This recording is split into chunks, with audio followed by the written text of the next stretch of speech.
اس کو ایسا بنا دیا ہے، پر میرا پتر دل کا بہت سونا ہے۔ صوفی چپ چاپ سر جھکائے سنے جا رہی تھی۔ بات کے اختتام پر اس نے اپنا سر اٹھایا تو اداسی سے دکھ کی پرچھائی اماں جیجل کے چہرے پر واضح تھی۔ کنوار شادی شدہ زندگی میں مرد اور زال، میاں اور بیوی کے بیچ بہت اتار چڑھاؤ آتے ہیں، پر ہاتھ پیر چھوڑ کر بیٹھنے سے اچھا ہے اسے پیار محبت سے سنبھالا اور سمجھایا جائے۔ مرض اگر کسی بات پر کاوڑ غصے میں ہو یا کوئی ناراضی ہو تو وقت کے ساتھ ساتھ ٹھیک ہو جاتی ہے۔ زال کا ہی کام ہے کہ اپنے مرض کو اپنے پیار اور بھروسے کی چادر میں چھپائے رکھے۔ دیکھ کنوار پتر، گھر کو گھر تو ایک زال ہی بناتی ہے، مرض تو صرف اینٹ گارے کی مدد سے مکان بناتا ہے، اس مکان کو اپنی محبت سے گھر صرف ایک زال ہی بناتی ہے۔ اس حویلی میں 2 شادیاں ہوئیں اور دونوں ہی برباد، اور اس کی ذمہ دار عورت ہی تھی۔ تبھی شاہ بھی اپنی اس شادی شدہ زندگی سے غصے میں ہے۔ میری دہی رانی بہت سمجھدار رہے، مجھے پتہ ہے کہ تو میرے پتر اور میرے مرض کو سنبھال لے گی پتر، اسے غلط فہمی ہے اور اس غلط فہمی کو دور کر دے گی نا؟ اماں جیجل نے اسے گلے لگاتے ہوئے اقرار چاہا۔ اماں آپ فکر نہ کریں، اب میں انہیں بتاؤں گی کہ ہر عورت ایک جیسی نہیں ہوتی۔ بے اختیار ہی اس کے منہ سے نکلا، جس پر اماں جیجل نے اس کی پیشانی پر بوسہ لیا۔ رب سوہنا کرے تو سدا شال رہے اور اس حویلی کی شان بنائے رکھے، رب سوہنا ہمیشہ تجھے آباد رکھے۔ ڈھیر ساری دعائیں دیتے ہوئے اماں جیجل نے اس کی بالائیں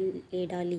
دوپہر تک دانیہ کی شاہ کے ساتھ واپسی ہو چکی تھی۔ ارے واہ، آج تو بہت زبردست خوشبو آ رہی ہے۔ دانیہ کی بات پر ڈائننگ ٹیبل پر موجود صوفی اور اماں جیجل کے چہرے پر مسکراہٹ دوڑ گئی۔ کنوار تیری تایا کو بھیج دیا کھانا؟ اماں جیجل نے پوچھا، کیونکہ تایا کا کھانا ان کے کمرے میں ہی جاتا تھا، ریڑھ کی ہڈی میں پین کی وجہ سے وہ زیادہ چلنا پھرنا نہیں کرتے تھے۔ جی اماں، مختصر جواب دے کر وہ بھی اماں جیجل کے برابر میں رکھی چیئر پر بیٹھ گئی۔ چائنیز چاول، چکن ٹکا، شامی کباب، اچار گوشت، رشین سلاد اور چپاتی سے سجا ٹیبل دیکھ کر اعظم شاہ کے منہ میں پانی آ گیا تھا۔ ارے واہ، شبو نے یہ کھانے بھی بنانے سیکھ لیے، اچھا ہے، چلو اب تو روز دعوتیں ہوں گی۔ کھانے سے بھرپور انصاف کرتے ہوئے اعظم نے کہا، مدت بعد یہ سب کھا رہا تھا۔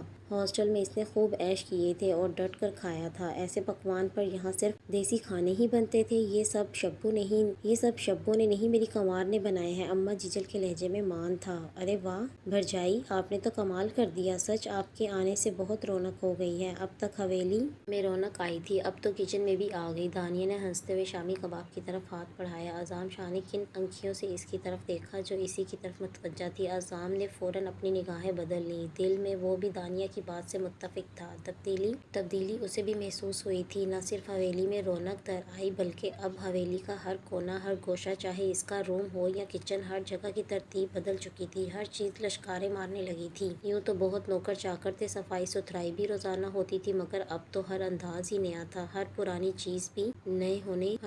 چیز پر بھی نئے ہونے کا گمان ہوتا تھا۔ رات جب وہ اپنے تمام کاموں سے فارغ ہو کر روم میں آئی تو اعظم شاہ بیڈ پر نیم دراز سگریٹ کے کش میں کش لے رہا تھا۔ اسے روم میں داخل ہوتے ہی چھینکوں پہ چھینکوں کی برسات شروع ہو گئی تھی۔ تبھی وہ گیلری میں چلی آئی اور کین سے بنی باسکٹ چیئر پر بیٹھ گئی۔ ایسا پہلی بار نہیں ہوا تھا، شادی کے اوائل دنوں میں بھی اسے یوں ہی چھینکوں کا دورہ پڑ رہا تھا۔ وہ بھی سگریٹ ہاتھوں میں دبائے گیلری میں چلا آیا۔ جب سے گیلری کو زوفی نے ایک سرسبز لان کی شکل دی تھی، تب سے اعظم کو بھی اپنے روم کا یہ حصہ بہت پسند آیا تھا، اس کا بھی زیادہ تر وقت گیلری میں ہی گزرتا تھا۔ تم ٹھیک تو ہو؟ لگتا ہے سردی لگ گئی ہے، موسم بھی ٹھنڈا ہونے لگا ہے۔ وہ اعظم کے جواب میں کچھ کہتی اس سے پہلے چھینک آ گئی، اس کا صدفہ ناک لال ہو چکا تھا۔ رکو میں جوشاندہ بنواتا ہوں۔ وہ روم میں مڑنے لگا۔ نہیں سنیں، اچھو! اس نے جلدی سے اعظم کا ہاتھ پکڑا اور اگلے ہی پل اس کی انگلیوں میں دبوچی ہوئی سگریٹ نکال کر گیلری سے باہر پھینک دی۔ Are you made? یہ کیا تم نے؟ وہ غصے سے بے قابو ہوتے ہوتے بولا۔ وہ مجھے سگریٹ سے الرجی، اچھو! وہ حیرت سے اسے دیکھنے لگا، تبھی وہ آگے بڑھا اور اس کا ہاتھ تھامے بیڈ پر لے آیا اور ساتھ ہی پانی کا گلاس اس کی سمت بڑھایا۔ خدا کی بندی، تم مجھے پہلے بتا نہیں سکتی تھی؟ چھینکوں سے دوہری ہوتی زوفی کو دیکھتے ہی اس نے کہا، آپ نے کبھی مجھے موقع ہی نہیں دیا کچھ بھی کہنے کا۔ گلاس کو لبوں سے لگاتے معصوم سے انداز میں جواب شکوہ حاضر تھا۔ بے اختیار اعظم کے چہرے پر مسکراہٹ در آئی۔ اس نے اٹھ کر روم فریشنر کا بے دریغ اسپرے کیا تاکہ اسموکنگ کی ناخوشگوار بو زائل ہو جائے۔ میرے لیے اتنا کرنے کے لیے تھینکس۔ اس کی حالت قدرے سنبھلی تو اس نے اعظم شاہ کو شکریہ کہا۔ تم میری بیوی ہو اس لیے نہیں کیا، بلکہ میں کسی کو تکلیف میں نہیں دیکھ سکتا۔ اس نے فوراً ہی صوفی کو خام خیالی پر پانی پھیرتے ہوئے کہا، نفرت کے مرہم کے سوا اور کچھ نہیں ان کے پاس۔ صوفی نے دل میں سوچا، آپ کی ذات جو دوسروں کے لیے تکلیف کا باعث بن رہی ہے، اس کا کیا؟ آخر تمہارا مسئلہ کیا ہے؟ صوفی کے سوال پر اس نے زچ ہوتے ہوئے پوچھا۔ میرا مسئلہ آپ ہو۔ سامنے سے جواب حاضر تھا۔ اقرار نہیں کروایا تھا نا پھر؟